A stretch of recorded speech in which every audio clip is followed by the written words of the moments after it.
Once upon a time, in a faraway land, What are fairy stories? The strange and wondrous place where nothing is as it seems. Magic mirror on the wall. Who is the fairest? Fairy is a perilous land. Before she found herself falling down what seemed to be a very deep It well. is the place you visit A world in your of dreams. myth and magic. when the clock began to The chime evening midnight, star sailed down through the A sky. mysterious voice began calling to the sad She princess. pricked her finger with her needle.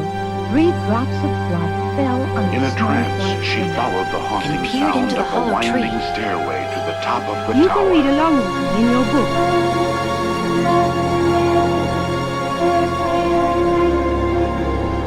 she waved her wand and said the magic words.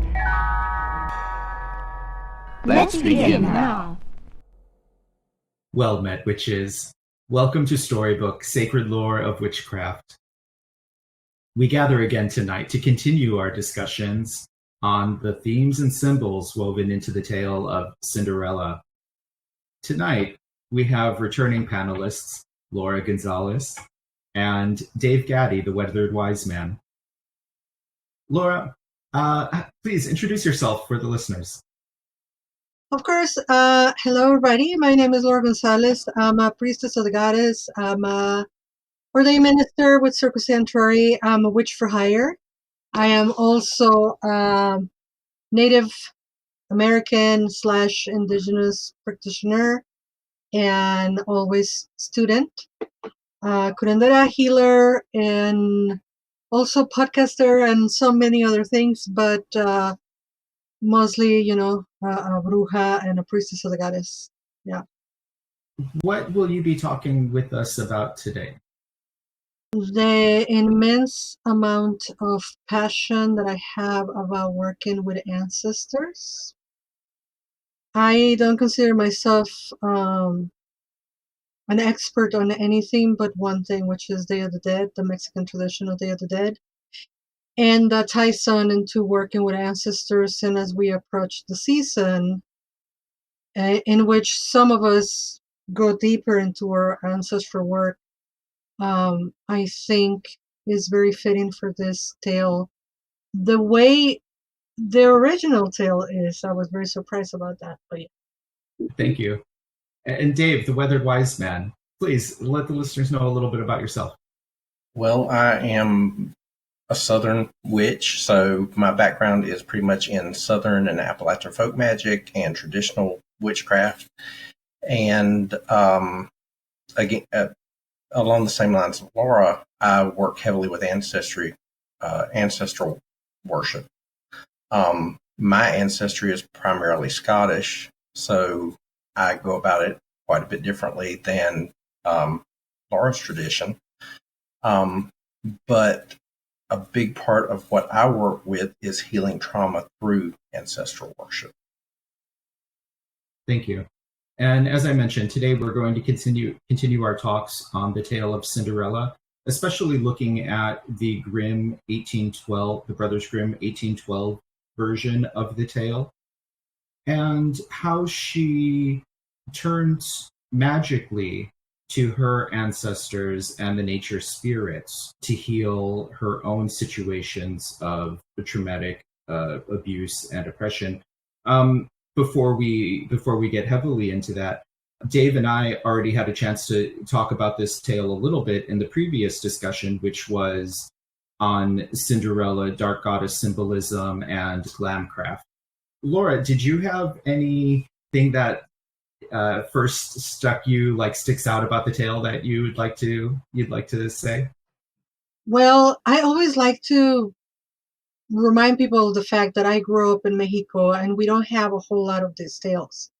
So, of course, I met Cinderella through Disney, right? And the whitewash made for children story. And I remember we had the long play of the Cinderella movie, and I will listen to that back and forth, in Spanish, by the way. And so to listen to the Grimm's version was a little grim, a a little darker, of course, and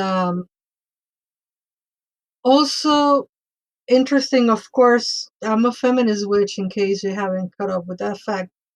And to see all these women of that time having to go through so much in order to be able to make something out of their lives, right? Um, it was really impactful to see um, what the sisters had to go through in order to be able to fit the shoe. And as much as on the traditional Disney version you learn to hate the sisters, on this one I'm like, oh my god, they have to cut their feet and just to have a chance at a good marriage. That was really impactful. I will dare to say I have some sympathy for the sisters now, even though they're so evil. Um, there is a greater evil that looms above them, which is, as a woman, you only have but this and the other option. A woman on that time. Um, we haven't gone that far, but anyway, yeah. Yeah, thank you. That is definitely an aspect of this tale, both the classist structure and the gender politics of the tale. And there is a French earlier version. There's both Italian and French earlier version of the tale. And the Disney version actually sticks rather closely to the previous French tale. But the one we're looking at today is very Germanic. We'll say that. And Dave, when we spoke previously about it, you mentioned how it strongly brought up ancestor work to you. In what way do you see that connection, and how do you work with ancestors to overcome trauma? Well, if you look at the Disney version that we all grew up on, I mean, you have the fairy godmother. Well, in this version, you actually have her going to the mother's grave. You have her going to the tree that's on her mother's grave, which to me it symbolized a part of that family tree. And when she would shake the tree, whatever she had needed would come down. Now, I'm not saying that we treat our ancestors like a very good godmother slot machine or something like that, but they're there to help us and to assist us through those traumatic events that we've dealt with. And for me in particular, I grew up being sexually abused. Also, as a result of that, depression and suicide were a big part of my history. So the way I approached it was go to the source. And in my research, and I did tons of genealogical research. I mean, we're talking ancestry. We're talking going through my dad's pictures, my dad's letters, everything, to find out pieces and bits of the kin that were affected by these. And I found out through that depression and suicide were just all through my family. So it was up to me at that point to break that. I had to go back, like I said, to the source to find out, okay, where did this start? How did this start? What can I do to engage these people, these spirits, to work with them, to go through that and to make it easier on those to come later? So in doing that, I had to dig into me deeper than I've ever dug. And trust me, when it comes to trauma, I'm a big believer in magic, medication, mediation. You do what you got to. You're never going to hear me say, don't get counseling. You're never going to hear me say, don't take medicine. If you need it, you do it. But magic can be a part of that. And it can help you to realize that healing. Thank you. And thank you for sharing, and thank you for including the points about the holistic aspect of the work and what can contribute to it. Absolutely. First of all, I want to say, Dave, thank you for healing yourself, and thank you for sticking around, and thank you for braving the storms and not um, deciding on suicide. I have close encounters with suicide, many. Not myself, but I'm a survivor of suicide loss, and because of that, I also got so involved in suicide prevention. So thank you for grabbing all the strings that pull you through. So I'm so glad that you're here, and you're not an ancestor yet. With that said, I also loved the holistic approach of to healing, because we can pray until we're blue in the face, and we can light all the candles and go to all the temples and uh, to Stonehenge, maybe. And if we don't seek therapy or medicine, or if there is a chemical imbalance on our brain, um, all the magic in the world might not be able to change that chemical imbalance. So, as magic folk, as we are magic practitioners, we don't deny science, and I think it's a very important part of our magical structure to see it holistically, and to see that the world is that we don't live on a vacuum, and that we can try all different approaches, and one of them might work or all together might work.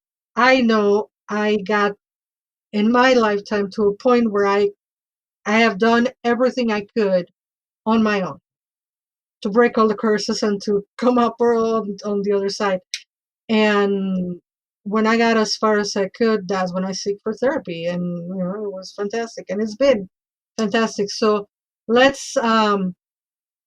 I think the younger generations are more open about um, mental health, but I think is the silver fox like ourselves that are still very trying to, like, do I really have to? Yes, we are the ones that really have to, because we are the ones shaping the next generations. So um, I was also very awestruck about the tale and the tree, and going to shake the tree and going to ask mother, not a fairy godmother, but mother, right? Asking mother for help. And like in sympathetic magic, the tree is the catalyst, but the act itself is the acting, right? And I am more of a practical witch. I work with what I have, and sympathetic magic is kind of like my bread and butter. And I'm not that ritualistic, I don't like the big rituals. So for me, this go shake the tree and ask mom, it's like, oh my God, that's perfect, because it's like 1, 2, 3 and you're done. But I always lovingly call our tools props. And I know a lot of magicians are probably going to try to come at me. So wait, let me explain. Um, yes, a lot of things work very well for magic, right? You have your crystals and your candles and all your correspondences, which make magic so much fun. But if you don't have that intention, if you are not visualizing it, if you don't have the wonder within you, all the tools in the world are not gonna shake the tree, Like, yeah, you need to go shake the tree, but you also need to believe that something is gonna happen if you shake it. Um, and with that said, I wish that Cinderella would have seen that tree before it was for this so important event of going to the ball, because maybe she could have gone shake the tree before, when the sisters were being abusive, or when the evil stepmother was being evil. But of course, I guess she was so used to being abused that she thought that was the way it was, and that was it. Which ties up with what David was saying, when we're talking about breaking generational curses, as people call it, or healing our trauma, as I would like to call it more. We get so used to the oppression that when we find ourselves out of that oppressive boot on our neck, we often wonder, like, what's wrong with me? I'm happy. Like, what's happening? Like, what is this? When is the other shoe gonna drop? We are always waiting for to we even subconsciously seek for self-sabotaging our happiness because we are so used to live it within the drama and within the oppression. So as you can see, I can talk about this for days. But along that same line, Laura, if you think about it, we get so used to that emotion that's tied to that trauma that we don't know how to live without it. And I think it's the same way for Cinderella. She had gotten so used to that trauma that it was just her second nature at that point. Yeah. I agree. And there's an element of the story that it's a process. It's the process of healing. It's a process of alchemical transformation, where she goes from where she is in the beginning to being able to accept her rightful, authentic place in the world. But she couldn't make that jump over the first night. And there's hints throughout the story that it's increasing, which we'll get into in later discussions. But I think also, like, she knew the tree was there, but she wasn't using it for wish fulfillment. But the tree grew so well because she watered it 3 times a day with her own tears. So she was there giving the veneration already, even if she wasn't asking for things in return. Mm-hmm. I think where she was asking for things in return was she wanted her living family, her step family, to love her, right? So she was going about all those actions, people pleasing, family pleasing, and it unfortunately wasn't giving the returns that she was seeking. The validation that we all so desperately seek, that gets to a point of very deep illness. And that veneration of living family, right, that exists. And let me not get started with like Hispanic, Latino, Mexican, or Latin, because we are the worst, believe me. And to understand, of course, poor Cinderella didn't know that she didn't need no validation from nobody, that she was on her rightful self already valid. But most of us don't know that because, again, we get so used to live within the trauma. And in this case, what reminds me, of course, in the tale is the community that she built, right? In the movie is the birds and the rats and the mouse and the cats and the dogs and all that. Of course, in this tale is the birds, right? That is her community.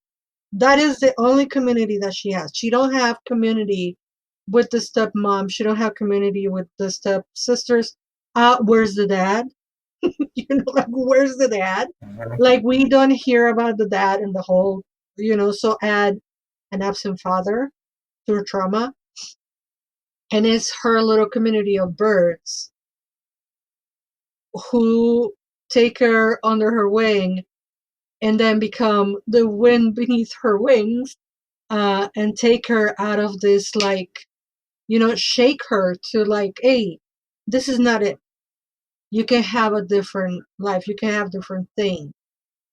And to me, that speaks about the importance of community.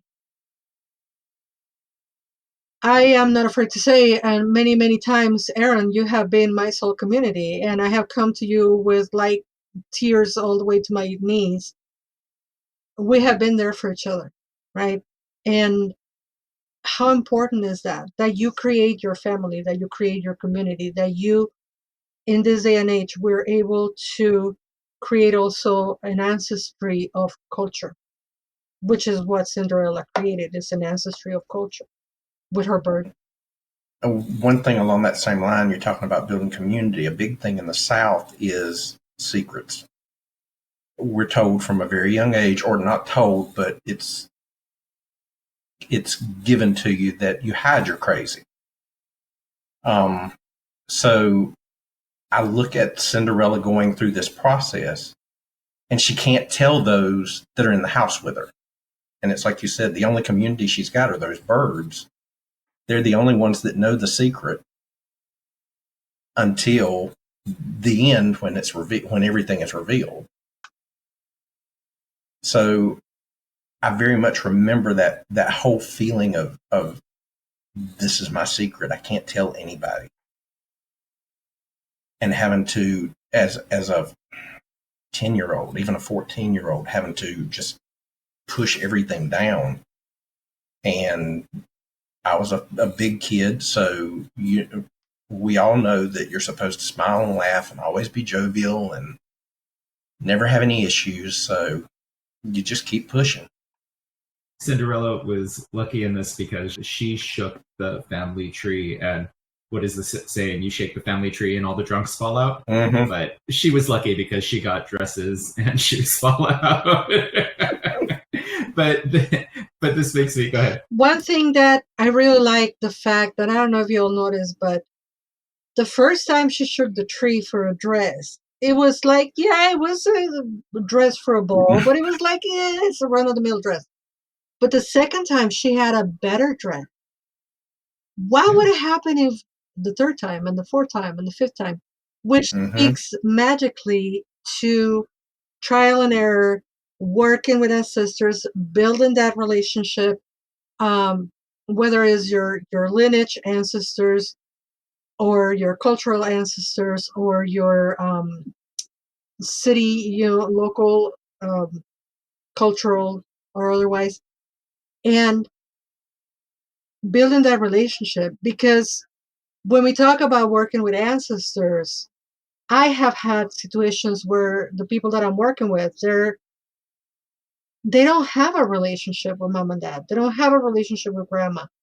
And then I tell them, like, then call further back. Mm-hmm. Some ancestor has been holding a candle for you. So you call into that ancestor. You don't need to know their name. You don't need to know where they're from. You don't need to know when they died, what generation it was. That is the ancestor that has seen you through. So if you build that relationship, just like we build the relationships with deities, right? You're not going to go ask for the dress for the ball, the best dress on the first call. The best dress is going to be the last dress that you ask for. And after that, the next dress is going to be better. So you just keep building that relationship, but you also water the tree. You also go put your tears, hopefully not tears, but, do some offerings or, something, You do the work on your end. And I liked what you said about that as far as going back further. As a gay man, and a lot of gay and lesbian LGBTQ plus have been ostracized from their families. Go into the culture. Access those ancestors. Trust me, we've got a lot of warriors in our lineage. We've got a lot of people that are willing to fight with you. Something you both mentioned early in the discussion is this idea of working with ancestors to cure generational curses or to heal the family lineage. And there's, I think, different ways of looking at that. One as in the product of that trauma in ourselves, but then also working to heal the ancestors who've already passed on. And what does that entail, or what does that look like in practice? Well, I know, thank you, Dave. I know there is different school of thoughts, different schools of thought on that. And when I talk to my apprentices, I always mention, one school of thought says that's their karma, whatever that means, and you don't go and heal the ancestors because they lived their life I have even heard from some of my teachers, like, who do you think you are to go changing somebody's karma even if they're dead? Like, it's not about you, it's not your job to do it. Which, if you think about it, it makes some sense, right? On the same breath, though, I know some of my ancestors that had suffered immensely throughout their life. And if there is a slight possibility that if I send them light, if I do offerings, if I remember them on Day of the Dead, if I do something that I know it will make them immensely proud, I know they will have a, I'm going to cry now. I know they will have a smile on their face, and that will give them joy. So we really don't know what is on the other side. So whatever school of thought works for you is what works. The other part, the other aspect is, if you heal yourself on this beautiful, humongous tree that we are but one leaf, right? And if my leaf is healthy, I start spreading that health throughout the whole tree without having to move a finger. So my personal idea is, I need to work on myself, and I know I need to do the things for me.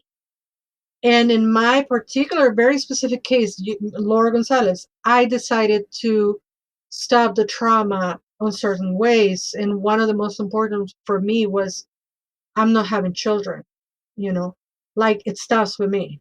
I'm not bringing any more children to this world to carry that hurt. It starts with me. It's okay. I can carry it. I can heal it. I have the tools. How will that affect further generations, like with my nieces, with my grandnieces, etc.? I don't know. It's yet to be revealed. But I think it will affect also the ancestry, and it's kind of like a symbiotic relationship. Even if they're dead, we still have a relationship with them. It's just a different kind of relationship. And I feel much the same way that you were talking about. If we work on us first, it filters forward and it filters back. I mean, my nieces and my nephews are going to look at the way I live my life. That's part of what's going to offer healing for them. No, I can't go back and change something that happened in the 1800s. But if I live my life in that healing, if I walk past the circumstances and the situations I've been dealt, then my ancestors in turn are going to see that. They're going to feel that. That energy is going to move back and forth between.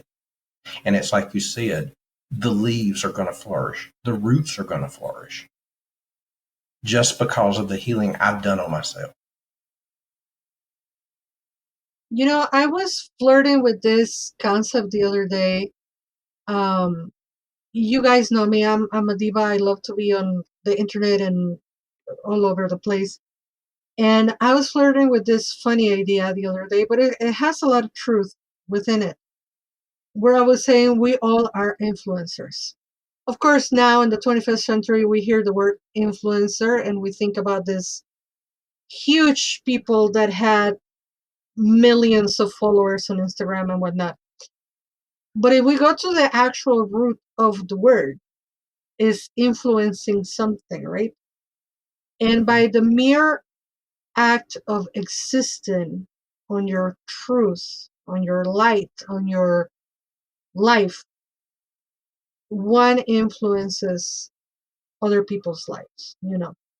A big example for me is, as a fat woman, I exist fat and proud, period. Do I have internalized fat phobia? Of course I do, like everybody does. But I fight against it and I heal myself every time that appears its face. And I do my thing and I live my life. And I have had people who said, you inspire me. And I'm like, why? Like, no. So, yes, we all can influence, because eventually, again, after we are no longer in this plane, we will be the ancestors, even us who don't have blood lineage descendants. We will be the cultural ancestry for the queer, for the indigenous, for the fat, for the pagan, for the witches, etc. So it is mind blowing when you think about we are immortal, especially now, this generation, that we're doing these things that will live forever. So to whoever is seeing this 100 years from now, hi! We talked about how in the other version of the tale, Cinderella does not turn to her mother. She turns to a fairy godmother. We've discussed in previous discussions, this could even be seen as working with the goddess, or turning to a goddess magic. Where would you say is the difference between working with deity and working with the ancestor, and why would you work with one versus the other in this context? For me personally, working with deity takes on a different, I don't want to say a different perspective. But when I work with my ancestors, they know me. I mean, they know me intimately. They know the blood that courses through my veins. They know the history behind me. I'm a culmination of them. It could be the same for God and Goddess. I'm a culmination of them too. But the thing with deity is my relationship with my ancestors is a little different. When I talk to my ancestors, it's not like, oh dear Thula, or it's like, okay, great granny Thula, I need some advice here. I need to talk. Whereas with deity, it may be a little bit more formal. Just in my own opinion. But yeah, when I'm talking to my ancestors, it's pretty much, okay, this is what's going on. This is what's happening. I need a little bit of guidance here. I mean, it's all done respectfully, but they know me.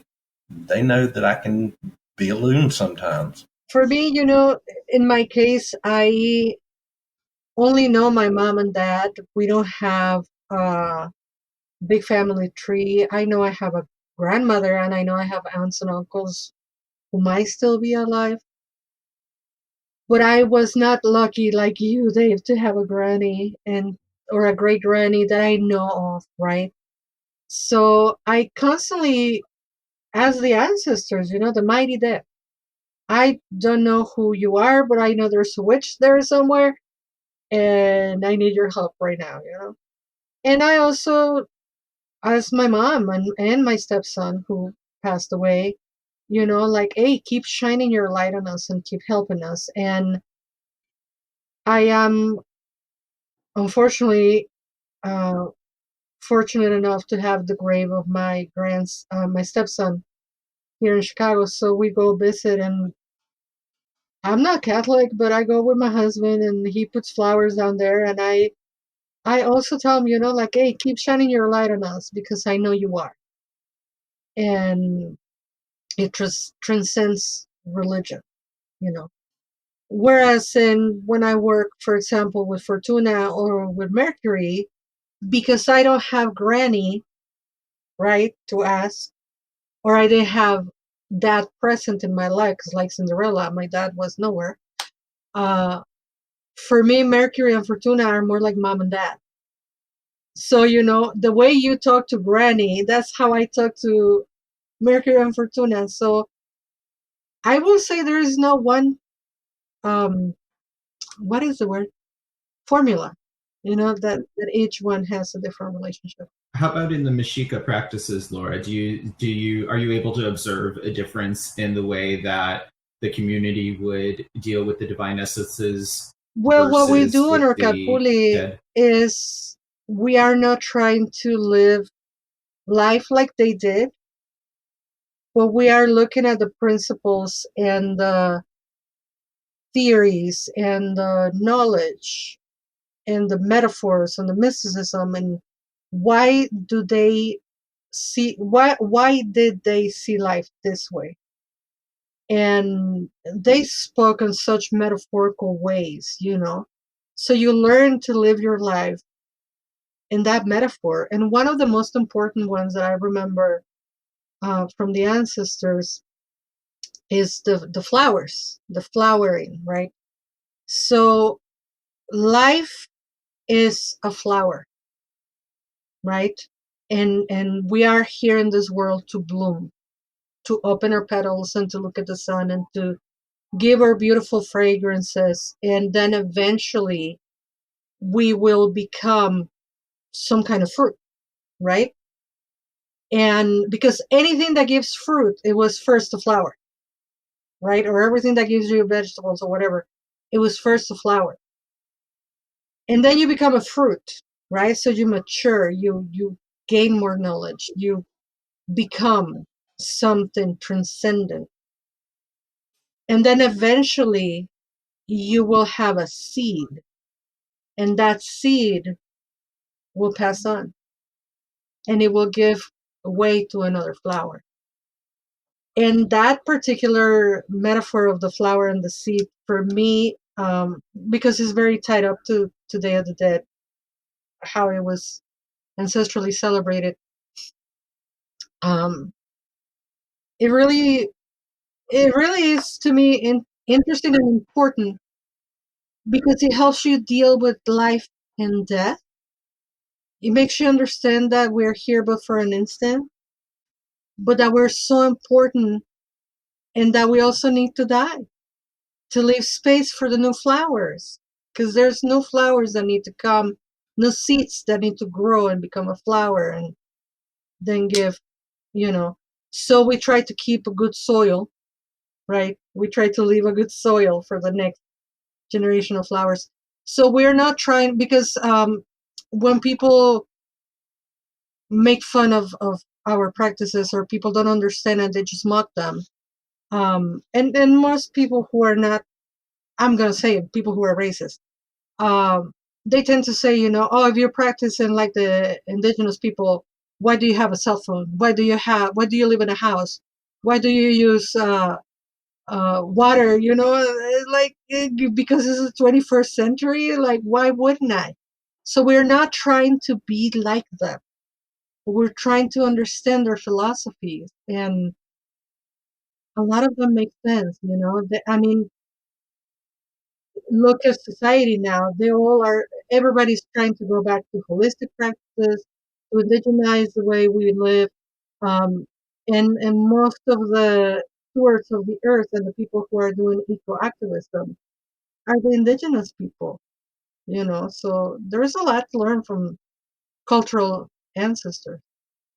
I've experienced and heard the same thing, that, of course, the ancestors have a bit more personal interest into our well-being than maybe a broader deity.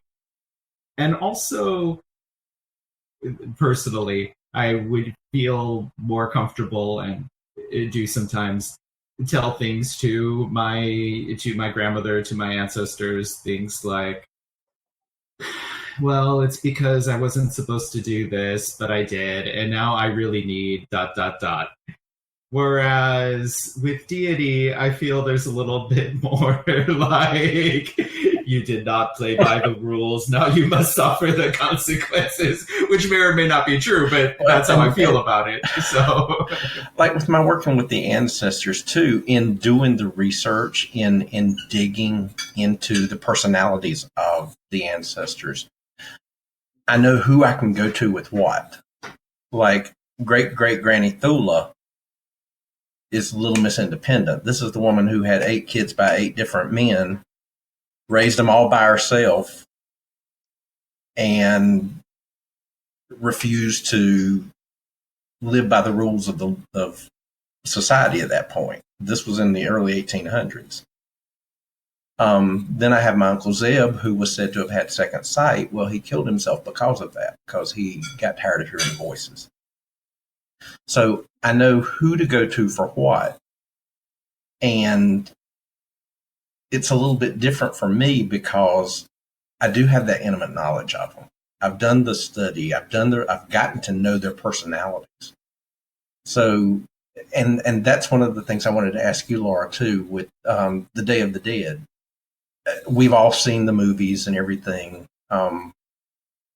with the Ofrenda and all that type of stuff. So, I mean, that's an area that I'm interested in because to me, that's an amazing way of ancestry work. The origin of the ofrenda comes from the indigenous practices, and they are, Mm-hmm. some people say 5,000, some people say 2,000. I don't know how many for real.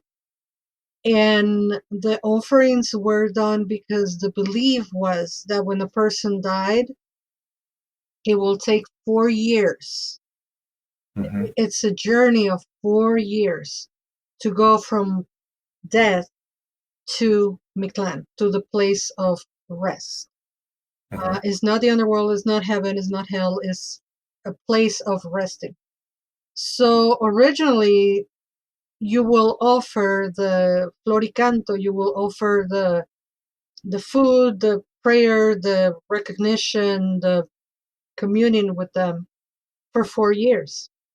Mm-hmm. And of course, when the colonizers came and they tried to eradicate the holiday, what happened was the same with Samhain. When they tried to eradicate Samhain, they just made it into a bigger party. And our celebrations went from 40 days to 2 days because they stuck them under All Souls Days and All Saints Days. And now you have this big influence of Catholicism, which coincidentally has a big influence of an undertone of pagan practices, because the Catholicism that came to what is now Mexico was already infused with pagan practices. So you have to have the water for purification, and the air for purification, and the earth for purification, and then the fire for purification, because we're kind of obsessed with purifying things. And all of that now combined is what we know as Day of the Dead, but it has an origin with the indigenous traditions. Um, and the offerings, like on the movie Coco, right? Yeah, they put the photo and then they put the food and what people liked in life and all that. Back in the day, what our ancestors did was they put flowers and fruit, because again, with that metaphor of the fruit and the flower.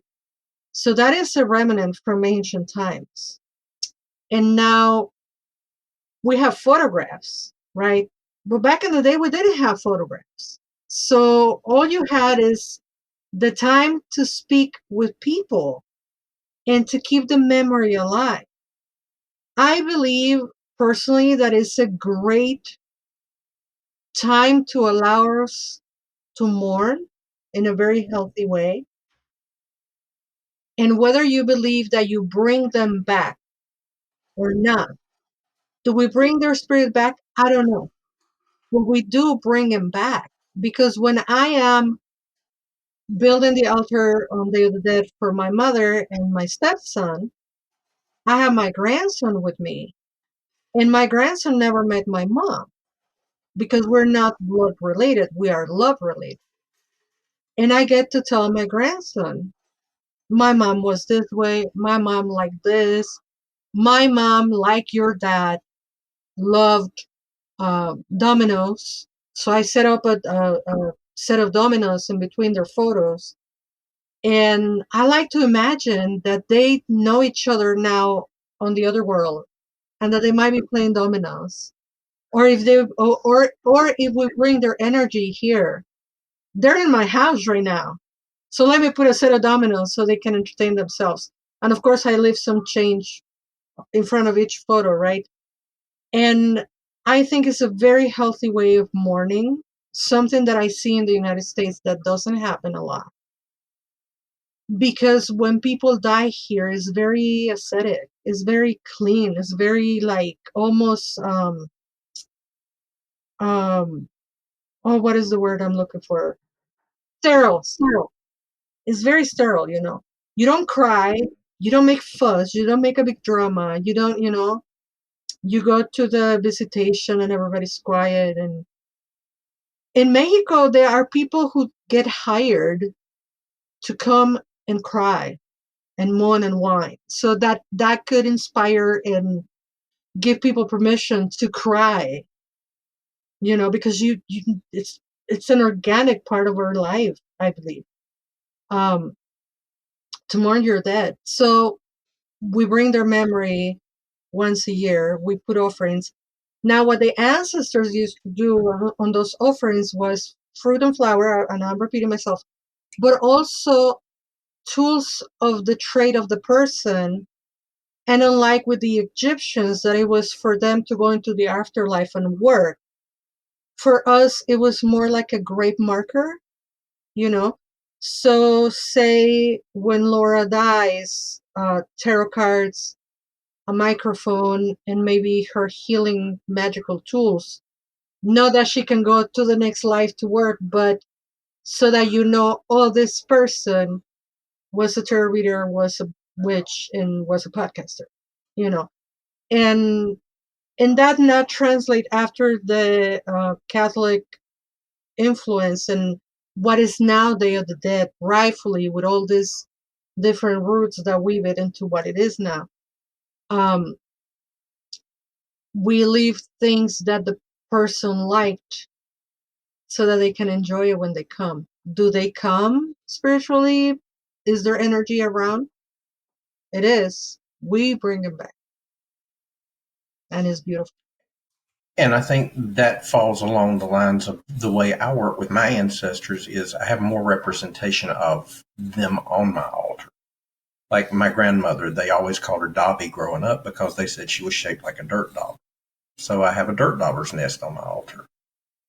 But I'm also old enough that I remember when they used to bring the bodies back to the house for the wake. And I think that's probably where my fear of dead people started, but then it kind of it waned as I got used to it more. Just because you're in the house there with the body laying in state, everything's going on around it. But the big thing is, and I think you hit on this too, Laura, was storytelling.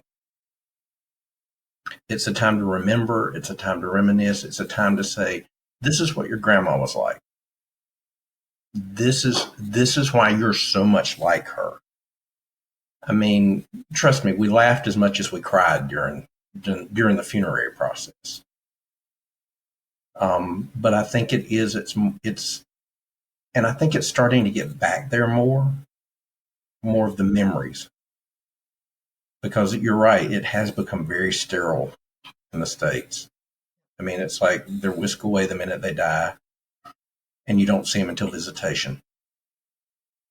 The lack of allotment for grieving and emotion, I think, is what leaves a lot of people yearning for something and appreciating what they see in the visible aesthetics of the Day of the Dead. And this isn't what this show is about, but I'm going to say something so you don't have to, Laura, which is if you have been exposed to Dia de Muertos and you want to be able to participate in it, but are not culturally related to it or are not sure if you should participate in it, one easy answer is to remember that reverence for the ancestors was worldwide practices at some point in all of our histories.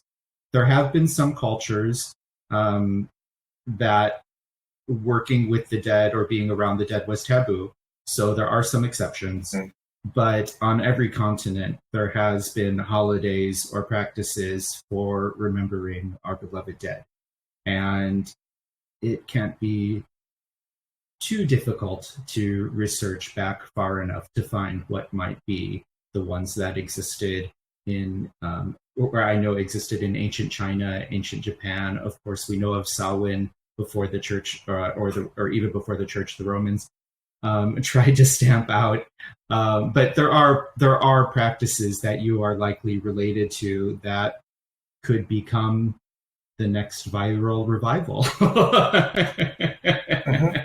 And that's just it. Look into your culture. Look into your background. I mean, I'm not going to set up an ofrenda on the Day of the Dead because that's not my culture. Now, Samhain, yes, that's very much my culture. And like I said, Southern folk, they all about them funeral practices. Also, and again, this is related to, but not necessarily the topic of discussion today. So a lot of the Caribbean and Latin American versions of the African diasporatic religions have incorporated the spiritism of Ellen Kardec, parallel to their practices, which is a type of ancestor veneration. Ellen Kardec's spiritism developed in France and was big through Europe. However, it was actually based on early 1900s and late 1800s practices and fads that were happening in the USA, which was another spirit, which also had spiritualist movements. So even in recent history, there are religions and practices of working with spirits and working with the beloved dead that likely are connected in some way to the land you live in or to your cultures. And one thing that we shouldn't ever let bypass when we're talking about ancestral work and magic, there are a lot of folk like me, like I was not adopted, I know my family, but my family had a very unique story that is irrelevant. So I only know my mother, basically, right? And my sisters and my brother. But there are a lot of people who don't know their ancestry, they were adopted, or they just don't know, right? They just don't know.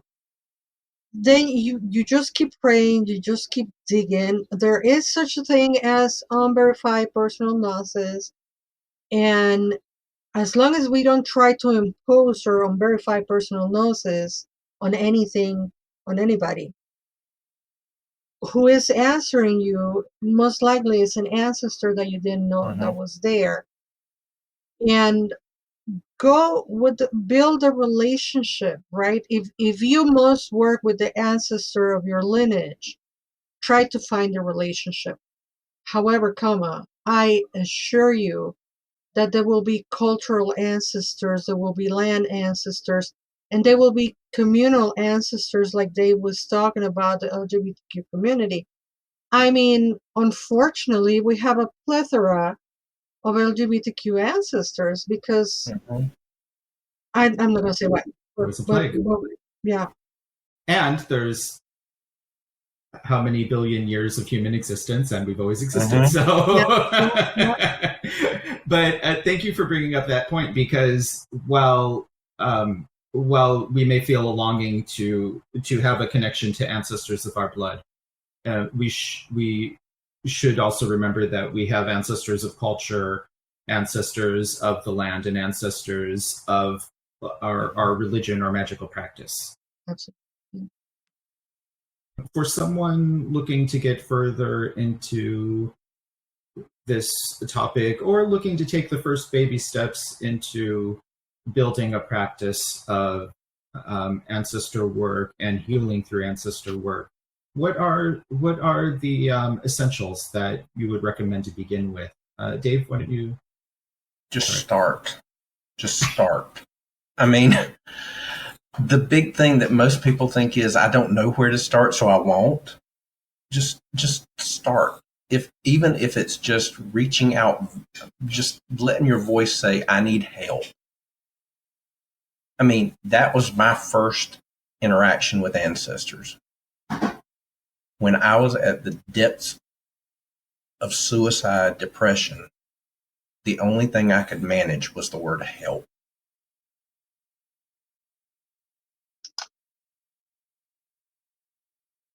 Thank you, Dave, for asking for help. I think that really look up into which kind of ancestry work is going to work for you. I know I'm brown. A lot of people assume that I do voodoo, hoodoo, and Santeria. I don't know. That's a bone that I love to gnaw on, Aaron. Thank you for indulging me.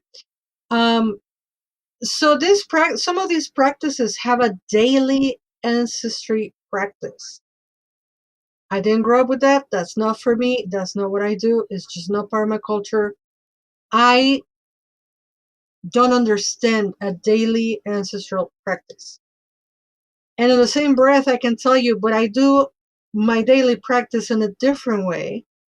For I recognize, understand, and integrate that I come from generations, that I come from struggle, that I come from survival, that I also come from these heroes and amazing women who did amazing things, right? My grandma and my mom.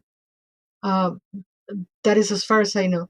So find out what works for you and what commitment you are willing to make with this ancestral business, and how are you going to approach it. And if eventually you decide that it's not for you, I promise you that your ancestors are not going to come and smite you. You just respectfully say, you know what, this is not for me, it's not going to work. But I bet you won't be saying that, because you will be connecting with them. Even when we don't want to see them, we see them. Believe me, because when you start getting older, you start seeing your ancestors in the mirror. I keep seeing my mom in my hands, and it's like, wow, you cannot escape your ancestry, good, bad, or indifferent. So everything you do, like we were saying earlier, David and I, when you do better for yourself, when you are working on your own healing, you are doing ancestor work already. So it's just about kind of like pick up the phone and call them, the astral phone, and don't commit to more than you're willing to and feel very comfortable about. People who do genealogy, I'm amazed, because it's such a huge work and commitment. And I have seen it go both ways. I've seen people who are devastated because they have learned that they come from a different lineage that they thought they were. They thought they were Italian. It turns out they're English, and that just throws their whole life away and their whole magical practice, which I cannot comprehend that, but to each their own. And then I have found people like David, right, that finds out this like magnificent great grandmother that I wish I knew her, and then you can work with her. So you have to be very emotionally prepared to be ready to find out what are you going to. And that's a huge thing. I mean, I've found out some big bombs. But one of the, like you were saying, finding different lineage, every Southerner is told that they're part Cherokee growing up. Every Southerner. I could not be more white. I was like, oh, I'm going to find this Cherokee chieftain in my background, all this stuff. No. The Cherokee comes from a step-grandmother. Everybody in my lineage is white, white, white. But I can still honor and respect that lineage. Of course. I want to ask a little bit, like, okay, so, when we're in the bottom of the well, when we're sitting in the dark, even after calling for help, we might feel alone. We might not really hear the response. So I do want to ask, what is the next step, or how to keep building that connection, so to make ourselves more able to perceive a response. But even wanting to ask that, I do want to point back to the story, how we mentioned she was still going to the mother's grave, not only a daily practice, a 3 times a daily practice, and caring for the grave and the tree. So there is that example in the story. That would be a bit excessive for most of our modern schedules. But do you have more of an answer to that, Dave? Like, what would be the next step? It's like we talked about earlier. It's about relationship. You've got to build the relationship. You've got to talk to them. And trust me, when I first started working with Ancestry, my dreams were lit up at night. Oh my gosh, the ones that you would not think would talk wouldn't shut up. And I'm getting so little sleep because of the Ancestor. And it's just like, okay. I mean, I had my partner who passed away decades ago coming into my dreams. I had grandmas, I had aunts, I had uncles. I'm like, y'all, I gotta get some sleep. And that's another thing too. It's okay to have some boundaries there as well. And if there's somebody you don't feel comfortable working with, you have the right to say, I don't feel like working with you. I don't want to work with you. It's okay. And sometimes they set up the boundaries. My mom was one of the driest people I've ever met. Okay. Hugs were few and far in between. That's just who she was. And we all have this idea that when people die, right, they get their wings and they go, kumbaya. When my mother has come to me, it's been like, to the point and wake up. And I'm like, Mom, it's so good to see you. You're here in my dream. I said, wake up. I mean, she means business. So that's yet another thing, don't expect that if somebody was succinct in life, they're going to be the talkies, because they're not. They're just dead. And our relationship is different, but they are the same person. They don't change. They don't get wings and become angelical. They are the same person. So again, are you sure you want to call, and are you sure you want to call them? And on the same breath, if you knew of an ancestor that was problematic, don't call on that ancestor to help you fix the problem, But I think, who did I hear saying this? I think it was Byron Ballard who I hear saying this. If your parents are being mean, call on your grandma. Then that's your grandma to get your parents straight. I mean, it is fun when you think about it. And I think that's key too. I mean, any part of magic can be fun. Yes, there are going to be the somber moments, but I enjoy working with my ancestors, especially great-great-granny Thula. I mean, yeah, the woman's pure attitude, but it's an amazing attitude. Like Dave, I grew up being very secretive, and that is something I still struggle with, being very tight-lipped, although I might not seem it in this context. And it's something I still deal with in my ancestor work, knowing, okay, these probably aren't the practices that they would have expected or wanted me to work with, in life. So, that's something I've had to come to terms with in deciding when to call on them and when not. And for the most part, I have decided that the main ancestors and the unnamed ancestors, the ancestors whose stories and names have been lost in time, of course, predate a lot of these issues.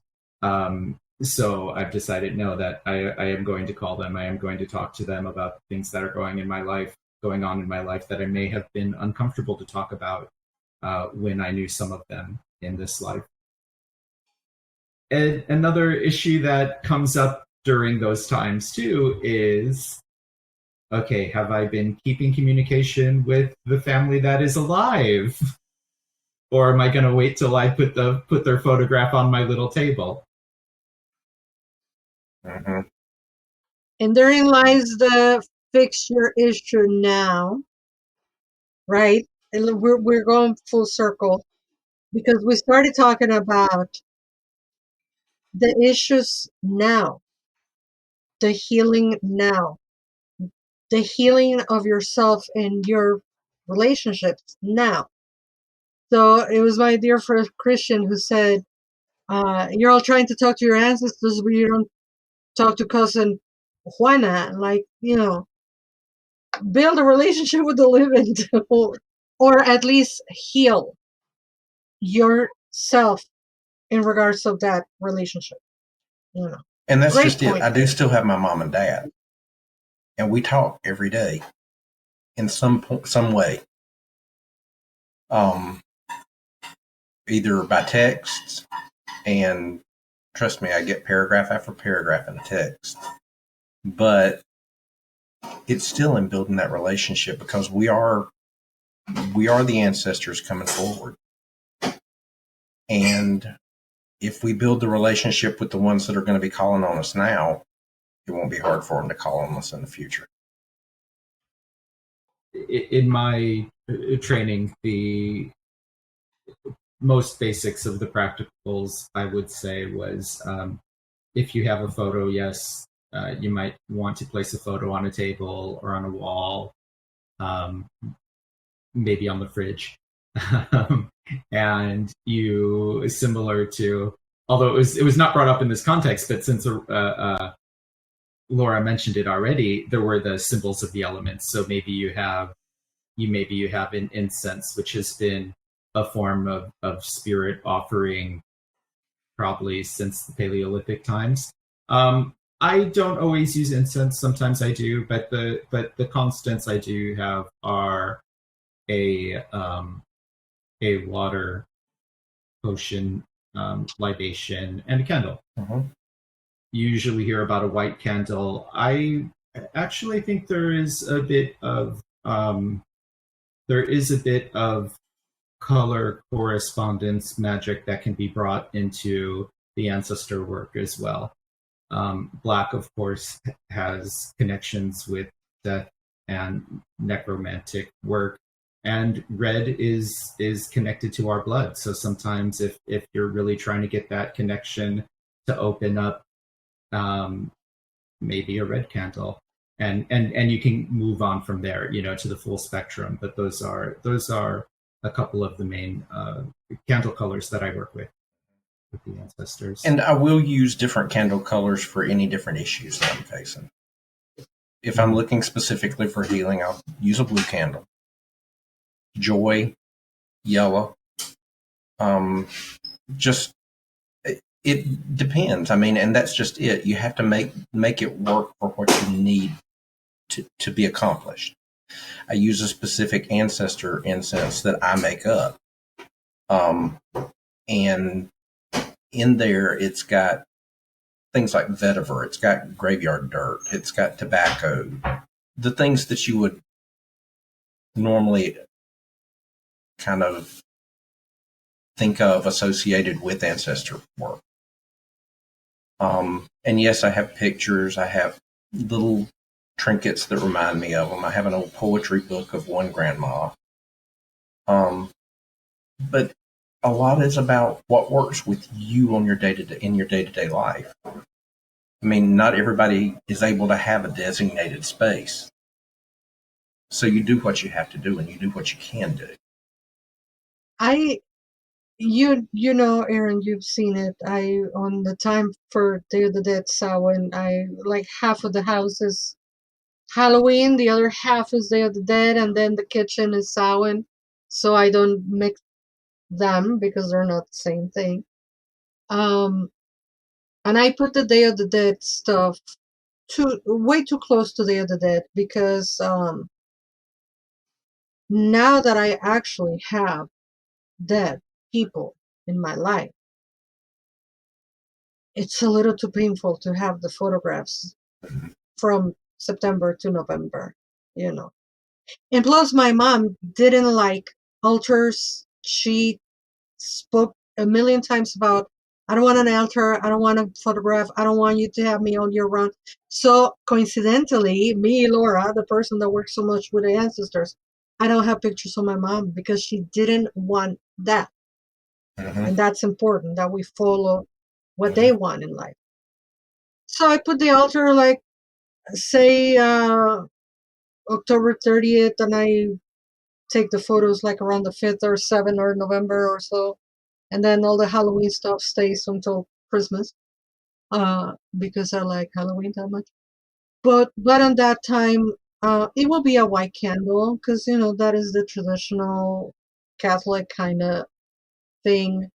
The water, the food, obviously all the elements as they are represented, and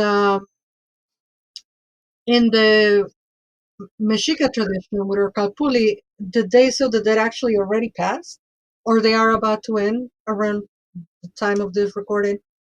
And of course, we offer copal, right? We offer cantos and we offer similar things. And it's different, it's completely different. And it's like July and August, a little bit of September, and so not having anything to do with November.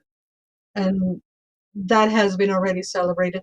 So when I'm telling you that I don't celebrate the ancestors daily, but I'm celebrating them from July till November, early December. She says she never works with ancestors every day. She was lying. Well, and that brought a thought to my brain too. We're talking about working with ancestors for trauma, for healing trauma. Don't call on the ancestors expecting them to do the work if you're not ready to release the trauma. If you're not ready to heal, don't bring them in expecting them to magically make it go poof away. And how do you know when you're ready to heal? When you cannot spend one more day sitting on your pain. Exactly. That's when. So there's one that I wrote specifically for Grandma Thula, and it's called My Wild Unruly Ancestor. This one goes, My wild unruly ancestor, a rebel spirit in the past, your untamed legacy through time forever lasts.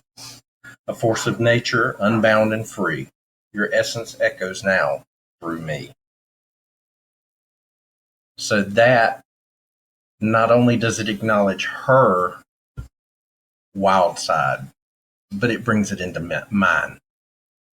It lets me be a part of that legacy. And trust me, the stories I've heard about her, it's some kind of legacy.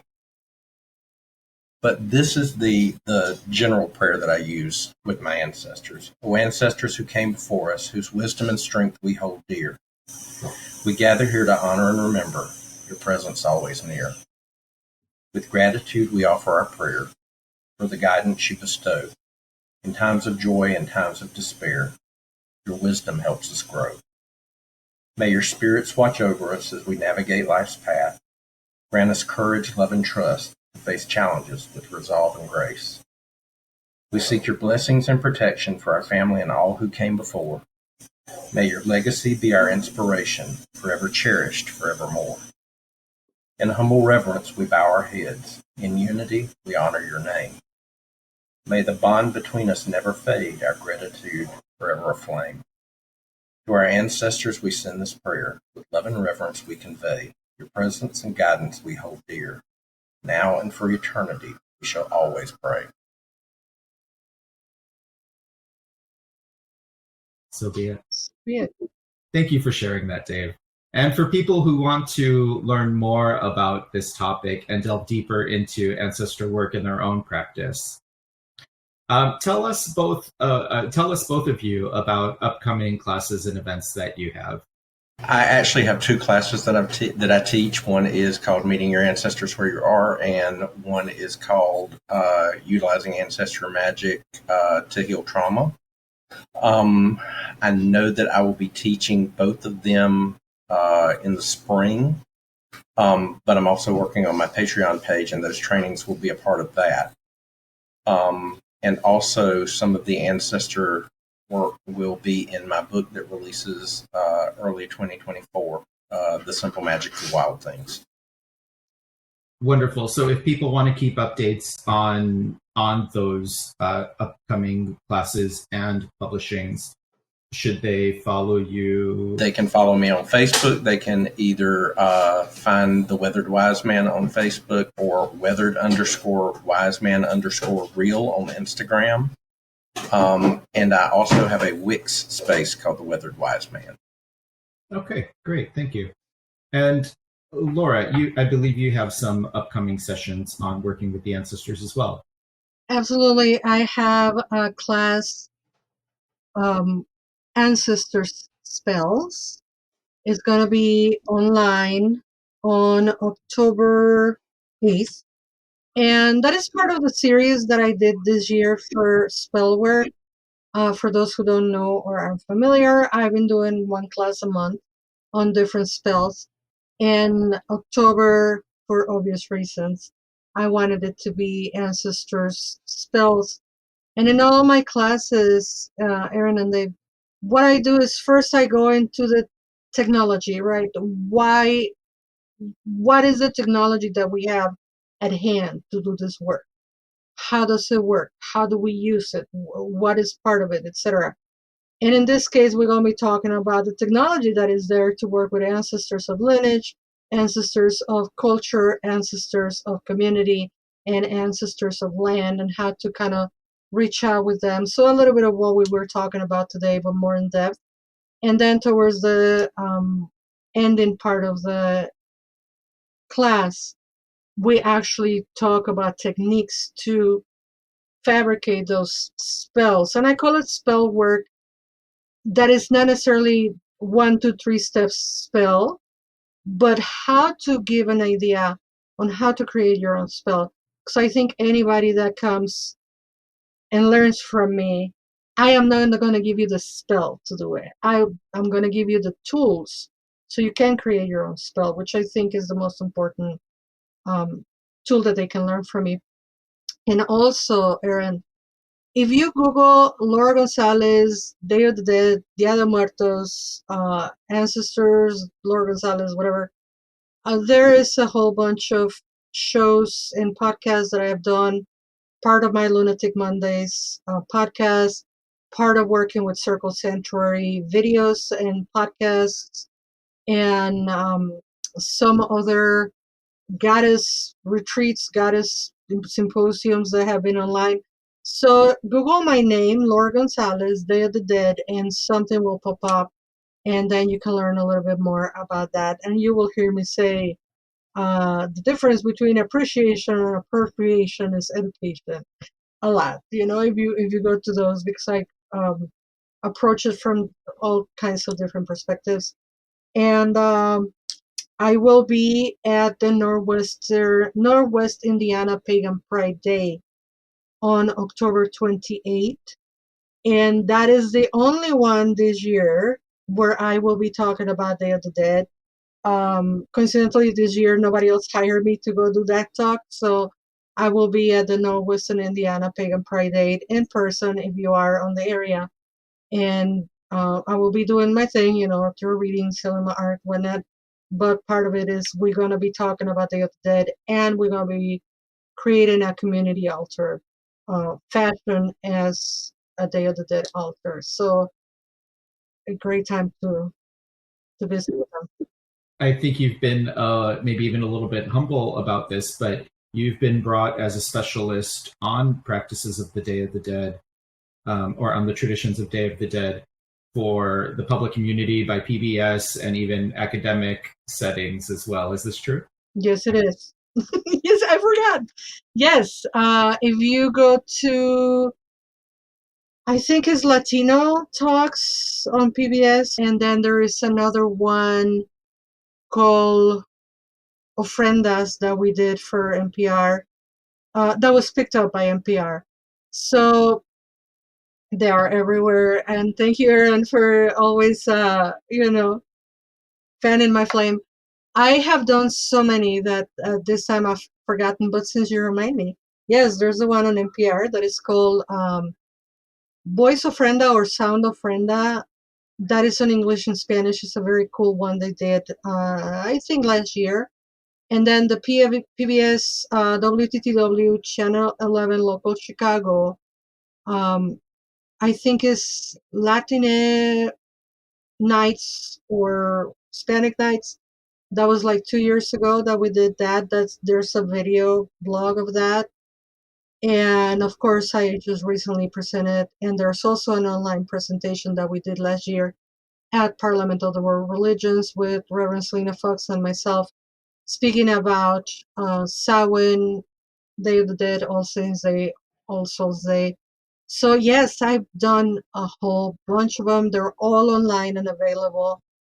And oral tradition is my tradition. People, I will be very humble. People ask me, when am I going to write a book about the dead?